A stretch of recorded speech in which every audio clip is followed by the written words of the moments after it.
조연이 아름다운 거 아세요? 느낄 때 있죠? 조연이 아름답다. 오늘 우리 그 찬양 인도자가 참 아름다워라 주님의 세계는 그 찬양을 했잖아요. 그 찬양을 요즘 조금 약간 그 각색해서 홍이삭이라는 청년이 부르죠. 혹시 아세요? 네. 홍이삭이라고 얼마 전에 슈퍼밴드라는 그룹을 통해서 굉장히 많이 알려졌어요. 마지막까지 올라갔다가 4등으로 이제 됐는데, 아무튼 그 홍이삭이라는 청년이 누구냐 하면 구미대학의 총장으로 있는 홍세기 선생님의 아들이에요. 내가 이렇게 자꾸 홍보를 하고 다녀요.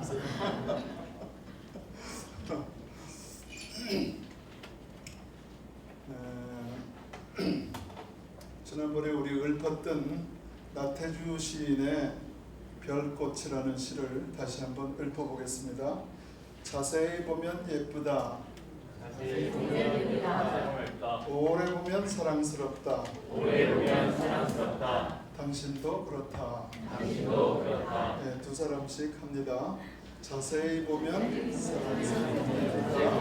오래 보면 사랑스럽다. 당신도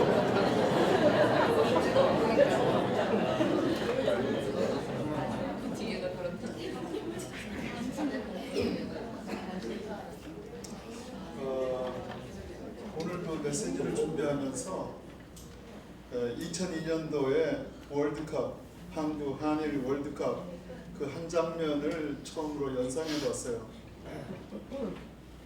나는 우리 막둥이 딸내미를 목에다 이렇게 걸고 이렇게 목마를 태우고 경기장에를 갔는데, 왜냐하면 이게 티켓을 안 내도 돼요. 티켓비가 상당히 비쌌는데 애를 이렇게 목에다 가니까 뭐 자식 검사를 안 하고 그냥 들어갔는데 그랬는데, 그 안정환 선수가 골을 헤딩슛을 하죠. 침묵이 흐른 거 아세요? 패스! 네, 안정환 선수 떴습니다. 그러더니 전부 조용해. 잠잠해요. 왜? 안 믿으시거든. 들어간 거예요, 골이. 근데 아나운서도 중계를 못해.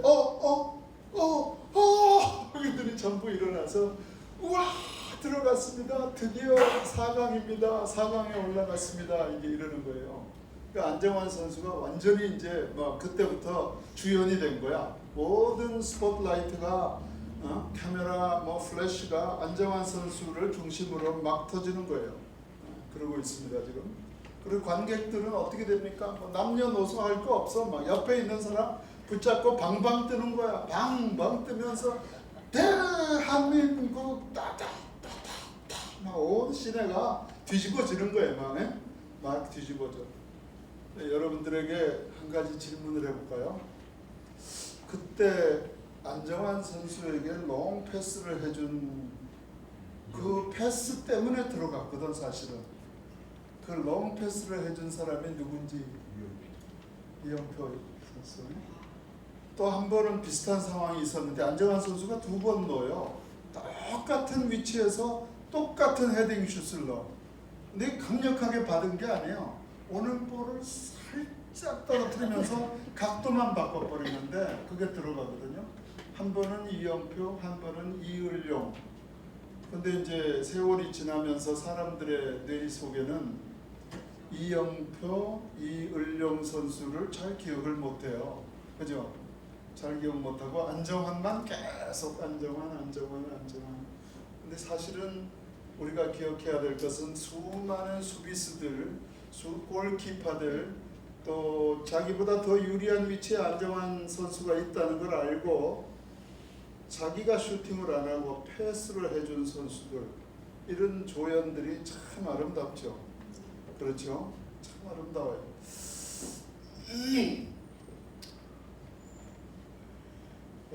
훈민정음을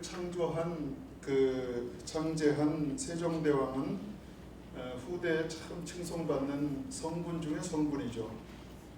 이렇게 훌륭한 성군으로 후대에 칭송을 받는 것은 그 당시 그 한몸으로 일했던 신하들의 충성과 헌신이 있었고 그 사람들과 함께 큰 비전, 우리 한글을 만들고 과학기술 시대를 만들고 하고자 했던 그 세종대왕의 비전이 함께 조화를 이루면서 정말 아름다운 하모니를 끌어냈던 것 같아요.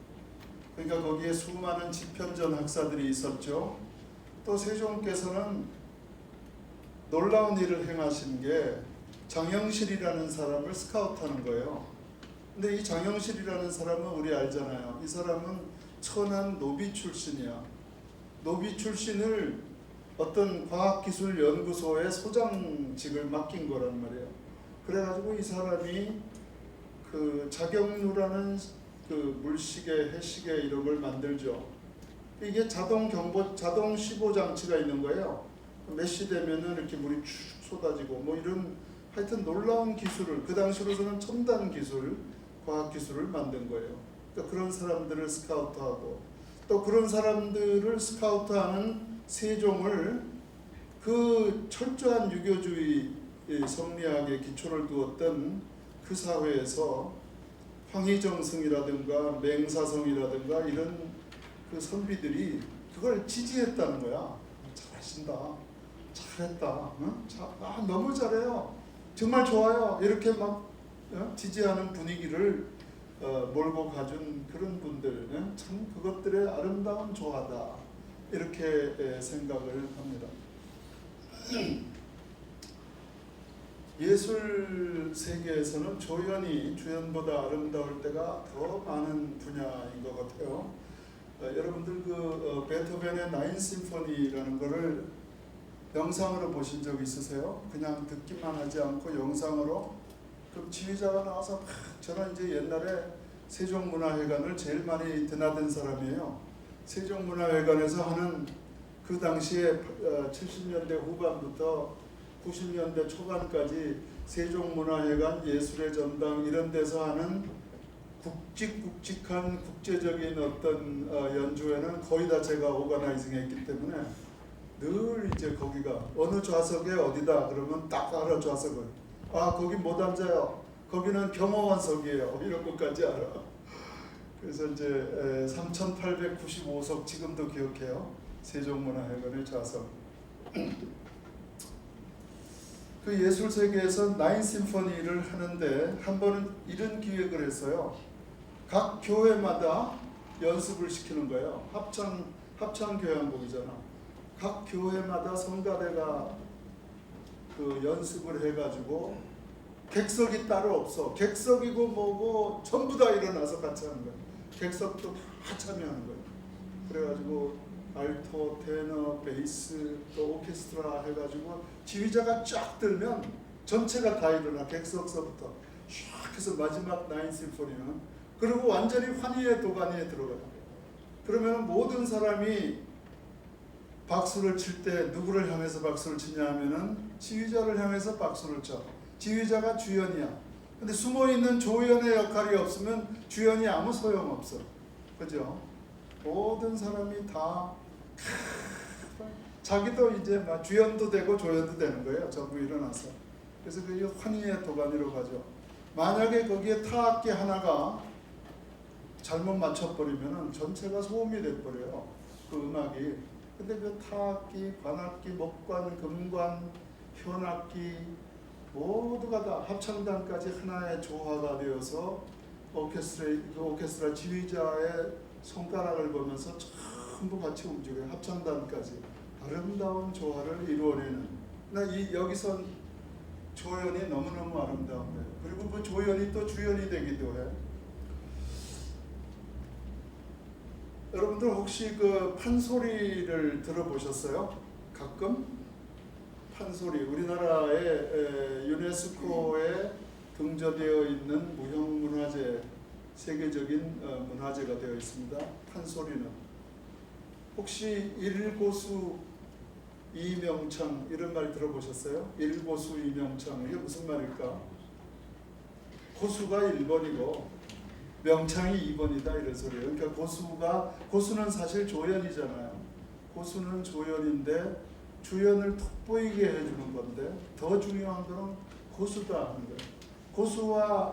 고수와 북을 치는 사람과 판소리하는 소리꾼의 이 관계를 이렇게 보면요, 사실은 소리꾼은 관객을 보고 노래해요. 소리꾼은 관객을 보고 노래하지만 고수의 추임새를 듣고 자기 정서를 조절해요. 그러니까 막 이게 고수와 또 이 판소리 소리꾼과 관객이 그냥 그 감정이 가슴으로만 전달되는 게 아니야. 막 창자까지 전달되는 것 같아요. 어떤 때 보면 우리나라 창이 말이죠. 너무 저는 남원이나 이런 호남 지역으로 가면은 거기 꼭 한 번씩 들어가요. 너무 좋아 그게.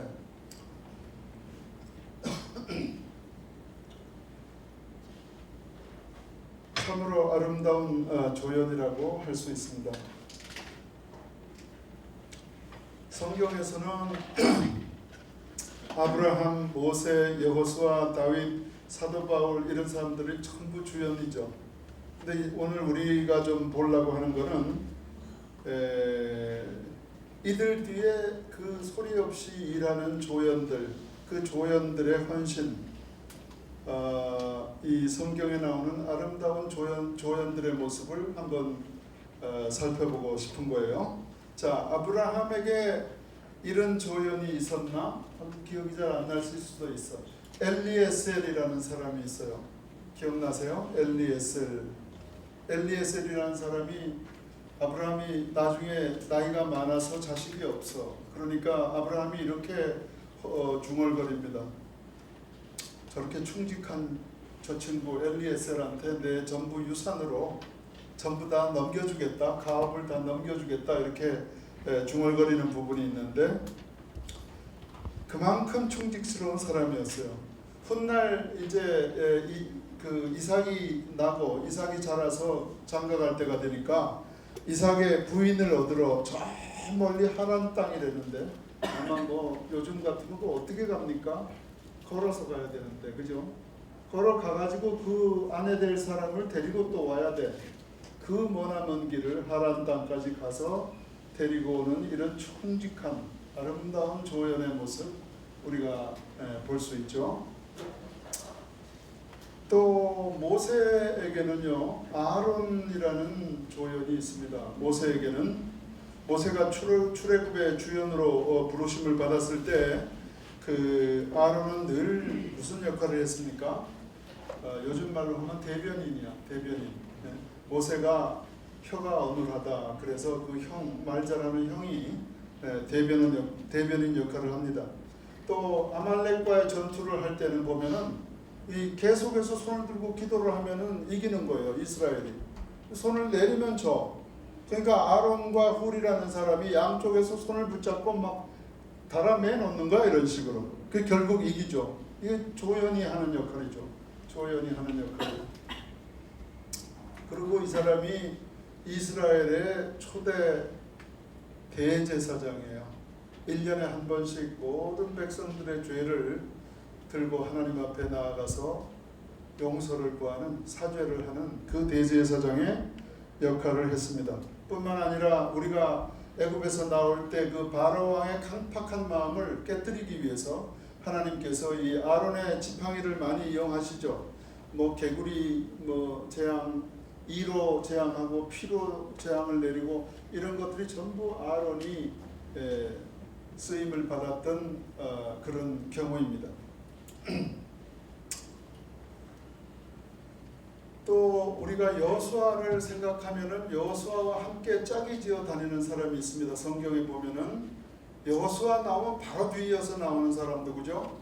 갈렙이라는 사람이 있는데 이 사람도 여호수아와 함께 12명의 정탐꾼으로 들어가죠.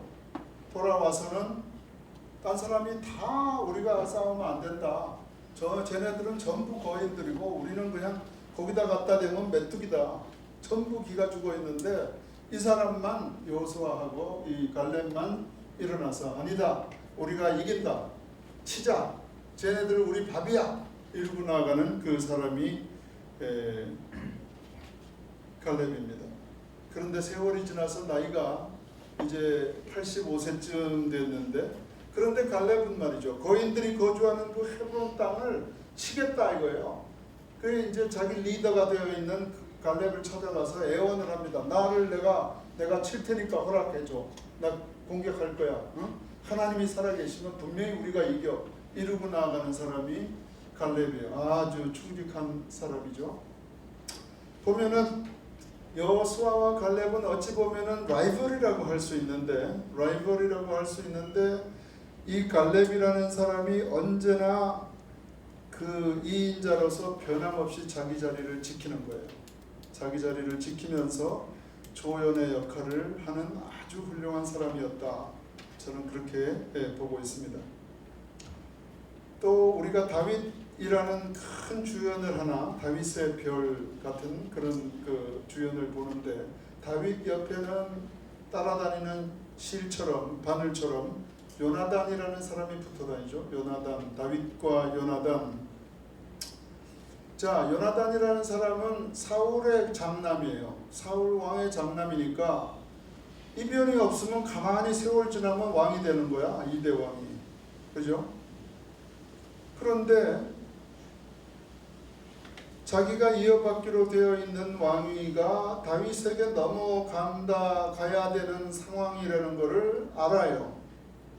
그럼 우리나라 같으면 이게 어떻게 되겠습니까? 전쟁이 일어나죠. 왕자의 난처럼 전쟁이 일어날 텐데 우정을 배신하지 않는 아주 신실한 사람이다. 그렇게 봅니다. 더 나아가서 아버지 사울이 틈만 나면 이제 다윗을 죽이려고 그러는 거야. 그런데 그때마다 도울 수 있는 기회가 있으면 항상 그 위기에서 다윗을 구해주죠. 참 멋진 친구예요. 먼 훗날 다윗은 사울왕과 요나단의 죽음을 슬퍼하면서 애가를 지어서 부르는 걸 볼 수 있어요. 그래서 아마 그 어느 나라 역사에도 이렇게 아름다운 우정 친구는 없지 않을까 이런 생각을 해봅니다. 바나바와 바울과 바나바, 여기도 또 우리가 얘기할 만하죠. 성경을 가만히 관찰해 보면 사도행전 14장, 15절, 16장 이렇게 쭉 보다 보면 이상한 부분이 나와요. 뭐가 그냥 안 읽어지냐 하면 처음에는 바나바 바울 이렇게 써 있다가 중간쯤 가면 뒤섞여요.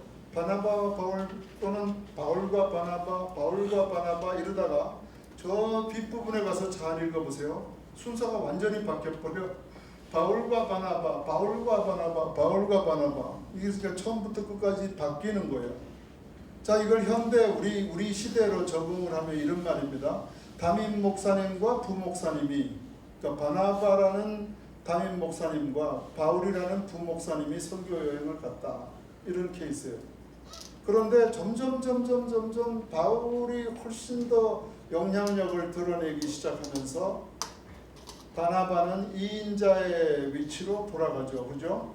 2인자로 가면서 주연이 되는 바울을 높이고 바울을 중심으로 그 사역이 이어져가는 그런 모습들을 볼 수가 있습니다.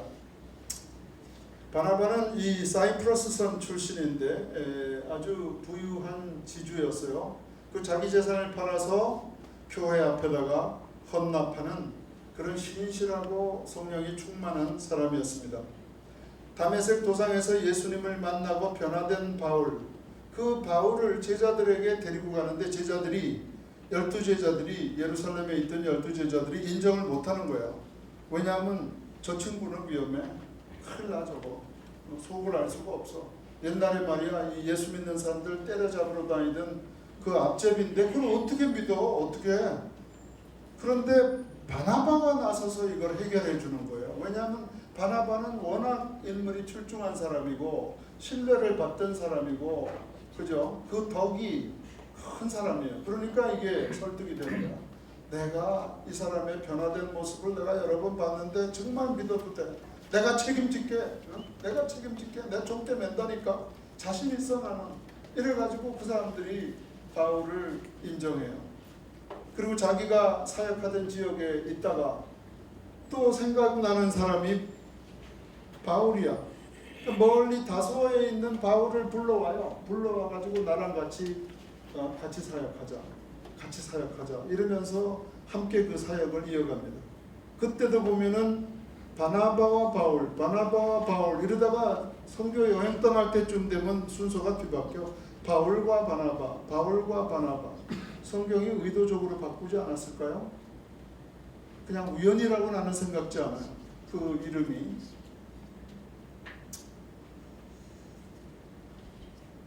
그래서 철저히 사도 바울을 주연으로 세우고 본인은 조연의 자리를 지키면서 주연을 돋보이게 하는 그런 역할을 하는 정말 아름다운 인격, 아름다운 성품을 가진 사람이다, 이런 생각을 합니다.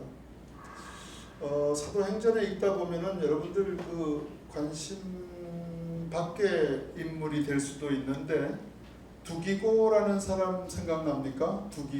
두기고라는 사람, 티키투스 두기고라는 사람이 있는데요. 이 사람이 없었으면은 과연 사도행전이 수많은 바울 서신이 다 없어질 뻔한 거예요. 이 사람이 뭐냐면은 심부름 받은 사람이에요. 사도 바울이 이 편지 전해줘. 그럼 그 편지가 에베소서야. 이 편지 전해줘. 그러면 이 편지가 빌레몬서야. 이런 거를 가슴에 품고 가는 거예요. 뭐 말도 다르고 저 족속도 다르고 산 넘고 물 건너 가는 거예요. 그 심부름을 다 하는 사람이 두기고예요. 두기고. 잘 관찰해 보면 참 놀라운 사람입니다. 두기고. 골로새서, 에베소서, 또 오네시모를 데리고 가는 사람도 두기고예요. 고린도전서 16장에 보면은 이방 교회들이 예루살렘 교회가 어려움에 빠졌다 그래가지고 이방에 있던 교회들이 헌금을 걷어서 보내. 누가 간다고요? 두기고가 가. 이 사람 하여튼 가는 거야 무조건. 네? 심부름은 다 두기고. 그 제일 하기 싫은 일이잖아요, 그죠?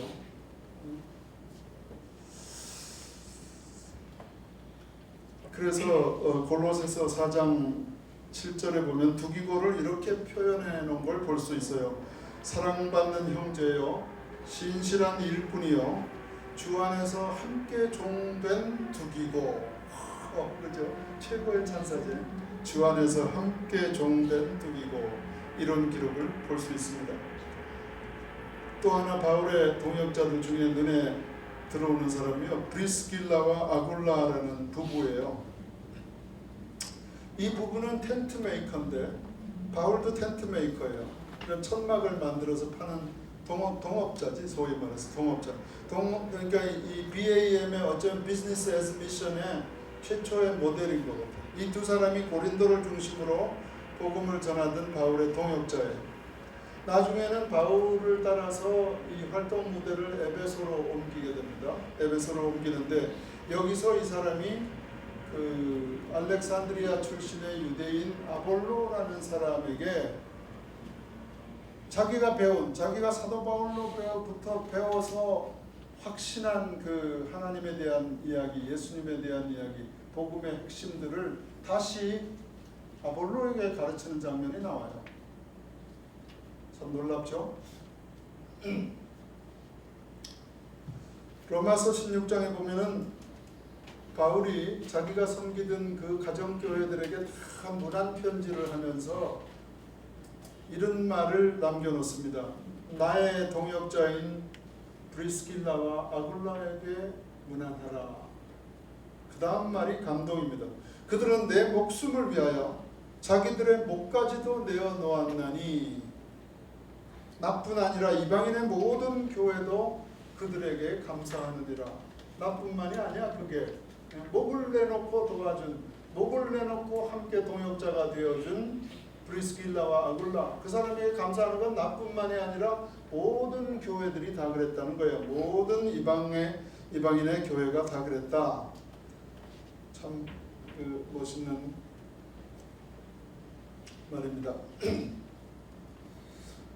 마지막으로 빼놓을 수 없는 인물 한 사람이 있습니다. 예수님 곁에 있던 세례 요한이라는 사람이에요. 세례 요한. 이 사람의 별명 기억하세요? 별명이 광야에서 외치는 자의 소리. 참 멋있어, 그죠? 광야에서 외치는 자의 소리. 당시에는 아마 이런 사람들이 많았던 것 같아요. 자기가 이제 하나님이 약속한 구원자다. 내가 바로 구원자다 하면서 약간 또라이 같지만 많은 사람들을 몰고 다녔던 이런 영적 리더들이 많았던 것 같아요. 그런 시대에 한 사람이 탁 나타나서 약대 옷을 입고 석청을 먹으면서 이 사람이 외치는데 뭐라 그러냐면은 자기를 완전히 내려놓습니다. 자기를 다 포기하고 자기 명성이나 권리 주장은 없고 회개하라, 천국이 가까워왔다, 이렇게 하면서 회개를 촉구합니다. 그리고 예수님을 어떻게 정의하냐 하면은 하나님의 아들이요 세상 죄를 지고 가는 하나님의 어린 양이다. 저 사람이야말로 예언된 바로 그 사람이라는 거죠. 어린 양이다. 그는 예수님으로부터 어떤 평가를 받은 사람이냐 하면은 여인이 낳은 자 중에서 가장 큰 사람이다. 여인이 낳은 자 중에서 가장 큰 사람이다라는 칭찬을 받기도 했습니다. 언젠가 자기를 따르던 수많은 제자들이 하나하나 빠져나갑니다. 그죠? 대형교회 담임 목사님이라고 쳤는데 아무도 없는 거야. 나중에 보니까 다 빠져나가. 어디로? 예수님에게로. 그 상황에서 뭐라고 얘기하냐면 그는 흥하여야 하겠고 나는 망하여야 하리라. 그 하나님의 뜻이라는 얘기죠. 그리고 그는 인생의 무대에서 쓸쓸하게 사라져버리죠. 눈물겹도록 아름다운 장면이다. 저는 그렇게 생각합니다. 인생에는 화려한 주역도 있지만 언제나 안개꽃처럼 우리가 이 꽃다발을 만들 때에 만약에 장미꽃이 가운데 있으면 주변에 안개꽃으로 이렇게 싸죠. 또 백합꽃이 있으면 주변에 안개꽃으로 이렇게 싸죠. 언제나 이 안개꽃의 역할을 하는 사람들이 많이 있는 거예요. 그래서 장미나 백합을 돋보이게 하기 위해서 묵묵히 자신의 위치를 지키는 이런 사람들이 많이 있고, 역사는 이러한 화려한 주인공 뒤에 자기 자리를 지키는 이 조연들, 눈에 잘 띄지는 않지만 이들이 이 생태계의 순환을 이끌어가는 주체인 것을 우리가 알 수가 있습니다. 눈에 보이는 것이 전부가 아니죠. 하나님의 관점에서 보면은 눈에 보이지 않지만 참으로 보시기에 좋았더라 하는 대상이 이들이 아닐까 이렇게 생각해 봅니다. 또 한 가지 기억할 것은 주연과 조연의 역할을 번갈아 하게 된다는 거예요. 누구나. 그죠? 예를 들어서 여기에 마케팅 부서가 있다 그러면은 마케팅 부서는 회사 전체로 볼 때는 조연이죠. 그러나 부서장은 그 부서에서 볼 때는 또 주연이죠. 또 예를 들어서 행정실장이 있다 그러면 행정실장은 조연이면서 주연이죠. 또 여기에 결혼하신 분들은 가정으로 돌아가면 누구나 또 주연이야. 그죠? 누구나 또 주연이 됩니다. 여러분, 우리는 그 하나님이 황성주 박사님을 통해서 세우신 이 사랑의 공동체에 모여 있습니다. 이 사랑의 공동체의 주연은 황성주 박사님이십니다. 그죠? 인정하시죠? 조연은 안개꽃처럼 역할을 하는 것이다. 주연을 더욱 돋보이게 하는 역할을 하면서 동시에 주연과 함께 하모니를 이루어서 하나님이 그 공동체에 맡겨주신 그 미션을 잘 감당하는 그런 역할을, 그런 요구를 받고 있습니다. 오래전에 한국인의 심성을 토론했던 자료가 책으로 나온 적이 있는데 그 내용의 많은 것들은 기억하지 못하지만 내가 몇 개를 기억해요. 참 재미있는 표현들이 있어서 여러분들에게 나누고 싶습니다. 하나는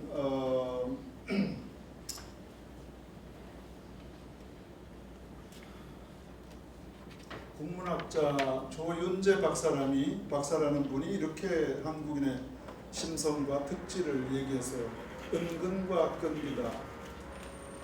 우리가 학교 다닐 때 그 교과서에 국어 교과서에 나오던 내용이에요. 나중에 보니까 은근과 끈기. 한국인들은 은근과 끈기다. 수많은 역사 가운데 꺼질 듯 꺼질 듯 꺾일 듯 꺾일 듯 하면서도 아무리 짓밟아도 다시 살아나는 잡초와 같은 기질이 있다. 이래서 은근과 끈기다 이런 표현을 했어요.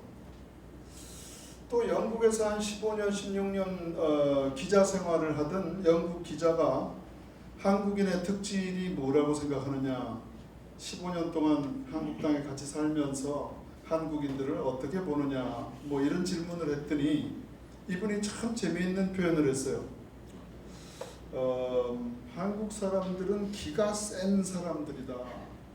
그렇게 말하면서 말 끝에다가 자기보다 센 사람들에 대해서는 놈자를 붙인댔고, 그래서 미국 다음에 놈, 미국은 놈이래. 미국 놈, 소련 놈, 일본 놈, 중국 놈 이렇게 다 붙이는데 필리핀 놈 그러진 않는다는 거야. 필리핀 사람, 베트남 사람, 우간다 사람 이런데, 그래서 한국 사람들은 참 기가 세다. 자기보다 센 거를 인정을 못한다.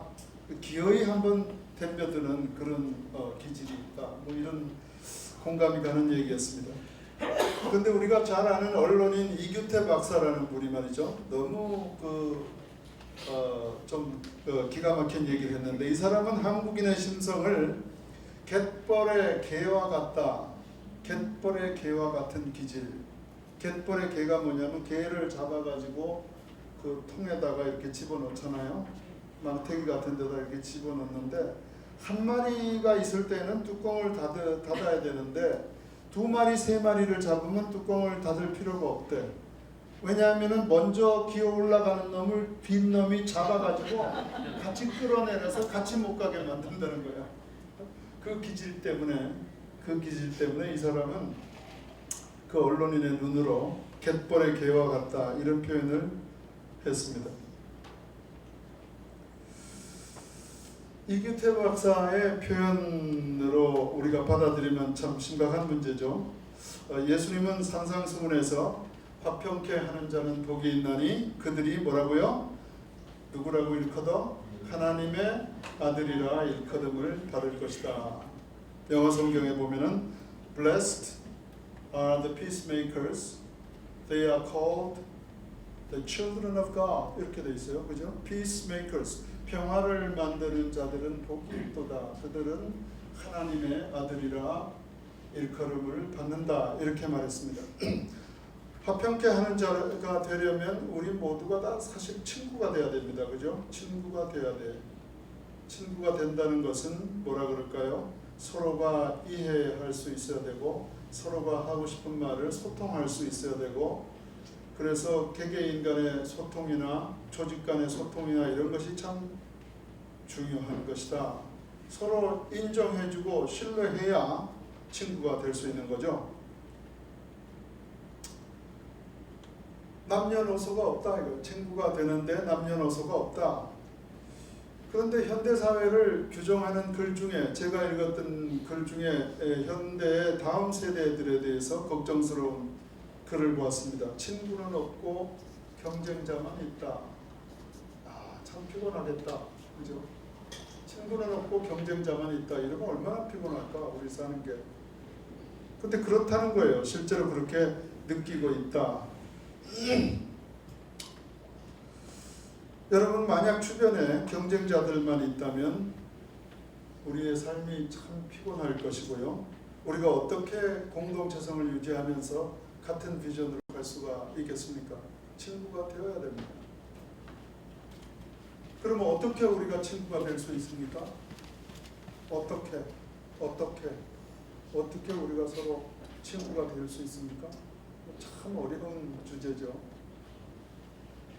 가르쳐주기 아까운 건데 그래도 가르쳐드려야 되겠죠? 우리 공동체니까. 성경에 있습니다. 그죠?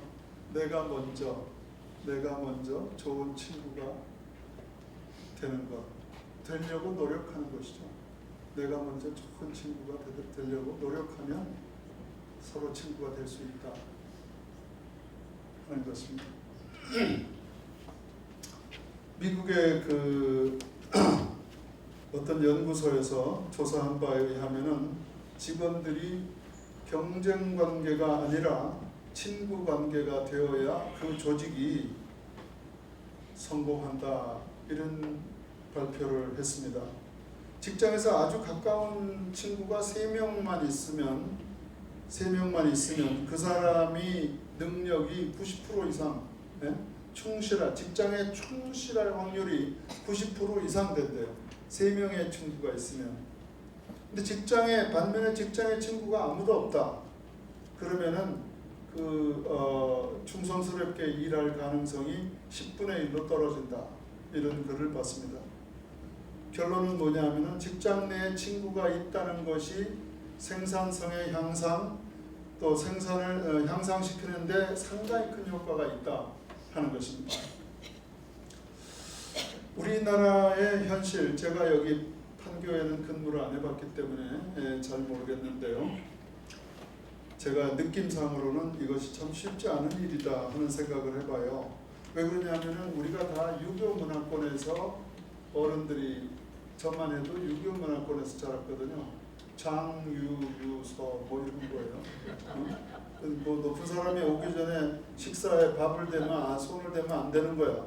교회 가서도 목사님이 와서 기도하기 전에 숟가락을 못 들었던 사람이란 말이에요. 그러니까 이게 이런 컨셉이 있어갖고 유교 문화권에서 성장한 상사들은 아랫사람들과 친구 관계가 되기가 매우 어렵다. 이거 어떻게 각자가 깨뜨리는 수밖에 없어요, 이 컨셉은. 그죠? 왜냐하면 이런 걱정을 할 수도 있어요.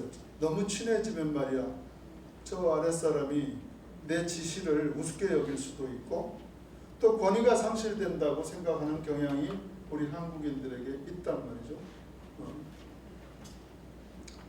반면에 직장 안에 절친한 친구가 있는 사람은 회사 생활이 재미있죠. 재미있으니까 열심히 하죠. 생산성이 올라가는 거예요.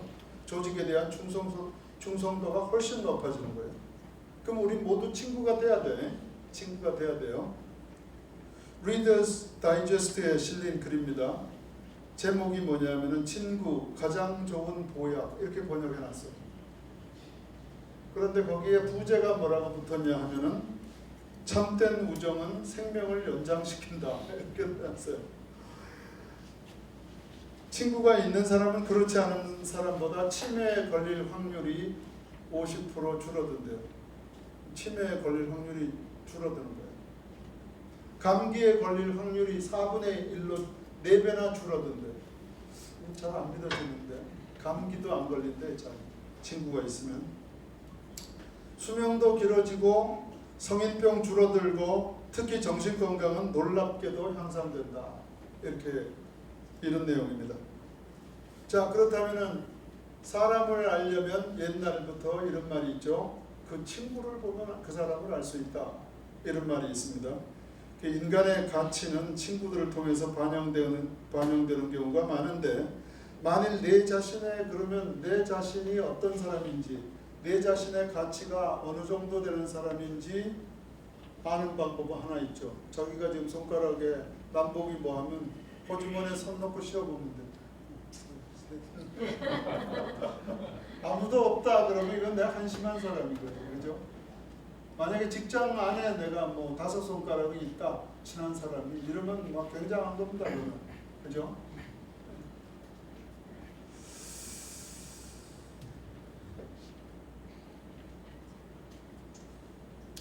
예수님은 친구를 위해서 목숨 버리는 것이 가장 큰 사랑이다, 이렇게 말씀하셨어요. 그 예수님이 우리를 친구 삼아 주셨어요. 그래서 저는 예수님이 친구 삼아 주셨다는 말이 굉장히 부담스럽게 느껴져요. 여러분은 어떠세요? 굉장히 예수님이 뭐 어떻게 내가 친구 그런데 예수님이 나보고 친구라고 그러는데 내가 아니다 그럴 수는 없지, 그죠? 나는 예수님이 나보고 넌 내 친구야 그러는데 예, 맞습니다. 좀 어색하지만 나는 친구를 받아들이는 거죠. 주님이 그렇게 받아주시니까 나도 친구로 느끼고, 친구란 그 마음속 깊숙이 들어가서 그 사람과 커뮤니케이션 할 수 있는 존재잖아요, 그죠? 그러면 예수님이 내 안에 와서 깊숙이 나랑 커뮤니케이션을 하게 된다면 우리는 열정이 생기겠어요? 생기죠. 활력이 생기겠어요? 기쁨이 넘치겠어요? 네, 당연한 거지. 당연한 거죠. 영어 단어에 열정이라는 단어를 뭐라 부르는지 아세요? 영어로? 열정, 물론 패션이라는 단어도 있지만 또 하나 이런 단어가 있어요. 다 같이 따라해 보세요. enthusiasm. enthusiasm. 네. 여기에 n 하는 거는 그냥 우리가 말하는 안에 하는 전치사예요. theo는 헬라어 데오스에서 온 말이에요. theo. 그러면 하나님이 내 안에 계신다 하는 뜻이에요. 하나님이 내 안에 계시는 ism, 정신상태, 그게 열정이래. 와, 이거 아주 단어 하나에 진리가 다 있는 것 같아요. 이 말이 성경 말씀으로 길게 얘기해 놓은 게 갈라디아서 2장 20절이에요. 갈라디아서 2장 20절 아시죠? 자, 내가 그리스도와 함께 십자가에 못 박혔나니 그런즉 이제는 내가 사는 것이 아니요 오직 내 안에 그리스도께서 사신 것이라. 이제 내가 육체 가운데 사는 것은 나를 사랑하사 나를 위하여 자기를 버리신 하나님의 아들을 믿는 믿음 안에서 사는 것이라. 그 예수님이 내 안에 계시는 거예요. 내 안에 사시는 거야. 내 안에 살면서 나랑 친구가 되는 거야. 내가 마음을 털어놓을 수 있는 거예요. 나랑 커뮤니케이션이 되는 거야. 나를 인정하시는 거예요. 그러면 내가 열정이 생길 수밖에 없는 거예요. 그렇죠? 열정이 생길 수밖에 없는 거예요. 와, 이건 놀라운 단어입니다. 그래서 새로운 아이디어가 생길 것이고, 기업이라면 생산성이 올라갈 것이고, 기쁨과 환평이 샘솟는 우리 기업 분위기가 조성될 것이다. 틀림없는 거예요. 그렇죠? 그렇습니다. 여러분, 우리 이제 8월에 이번 이제 첫 주간인데, 이번 8월도 우리 일터에서 수많은 사람들을 만날 거예요. 어떤 사람은 고객을 대할 거고, 어떤 사람은 환자를 대할 거고, 어떤 사람은 행정적으로 의견 조정을 위해서 만날 거고, 수많은 사람들을 만날 때마다 내 친구 예수님을 한번 만나봐라. 나를 알려면 너 나에 대해서 궁금해? 그럼 내 친구 예수님을 한번 만나봐라고 할 수 있는 그런 자신 있게 그런 권면을 할 수 있는 여러분과 저가 될 수 있도록 우리가 간절히 바랍니다.